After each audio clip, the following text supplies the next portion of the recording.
Find grace to help. சகாயம் செய்யும் கிருபை. சகாயம் செய்யும் கிருபை. இரக்கம்னா என்ன, கிருபைன்னு என்ன? mercy deals with our past failures.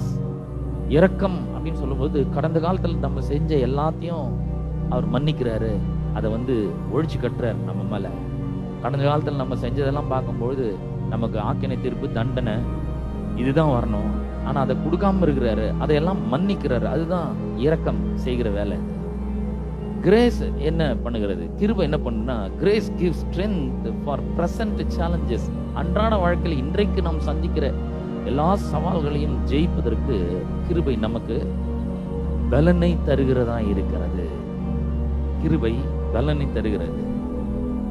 சோதனை வரும் நேரங்களிலே நமக்கு தைரியத்தை தருகிறது. தீர்மானங்கள் எடுக்கிறதுக்கான ஞானத்தை தருகிறது.